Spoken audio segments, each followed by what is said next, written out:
ఇప్పుడు ఈ మధ్య కాలంలో మెడికల్ కోడింగ్ అనేది ఎక్కువగా వినిపిస్తుంది. అంత డిమాండ్ ఉందా మార్కెట్లో మెడికల్ కోడింగ్ కి? అసలు మెడికల్ కోడింగ్ అంటే ఏంటి? ఎస్ అండి, మెడికల్ కోడింగ్ అనే దానికి చాలా డిమాండ్ ఉంది ఇప్పుడు. సో మెడికల్ కోడింగ్ ఏంటి అంటే మనకి బేసికల్గా యూఎస్ హెల్త్ కేర్ సిస్టమ్స్కి వర్క్ చేస్తాము. సో యూఎస్ నుంచి మనకి సెట్ ఆఫ్ హెల్త్ రికార్డ్స్ అనేవి వస్తాయి అన్నమాట. మనం డిసీజెస్ అనేవి ఫైండ్ అవుట్ చేసి ఆ డిసీజెస్కి మనం కోడ్ అనేది రాస్తాం. సో అది ఎలా కోడ్ చేయాలి అనేది మనం స్టూడెంట్స్కి నేర్పిస్తాం మన ఇన్స్టిట్యూట్లో. సో దాని తర్వాత దీనికి సర్టిఫికేషన్ ఇంకా ప్రాసెస్ ఉంటుంది ఫర్దర్గా. సో దాని తర్వాత జాబ్ ప్లేస్మెంట్ అనేది చూపిస్తాం. అంటే మన ఇండియాలో అవకాశాలు ఉంటాయా మెడికల్ కోడింగ్ చేస్తే? యా, ఉంటుందండి. యూఎస్ వాళ్ళు వచ్చేసి మనకు ఇండియాకి అవుట్ సోర్సింగ్కి ఇస్తారు. సో ఇక్కడ మన వాళ్ళు కూర్చొని యూఎస్ హెల్త్ కేర్ సిస్టమ్స్కి వర్క్ చేస్తారు. ఎలాంటి కోర్స్ చేసిన వాళ్ళకి మెడికల్ కోడింగ్ అనేది బెస్ట్ ఆపర్చునిటీగా చెప్తారు?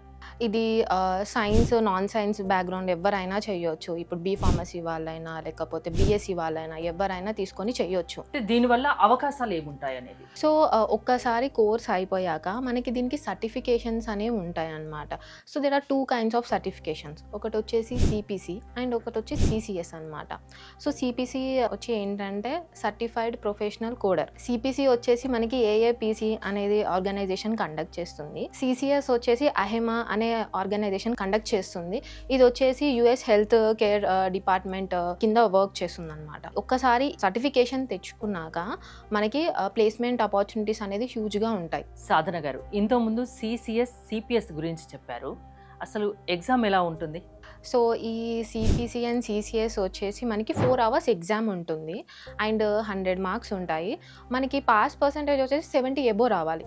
సో 70 above వస్తేనే వాళ్ళు క్వాలిఫై అయినట్టు అనమాట. సో ఇది 2 attempts ఉంటుంది ఎగ్జామ్.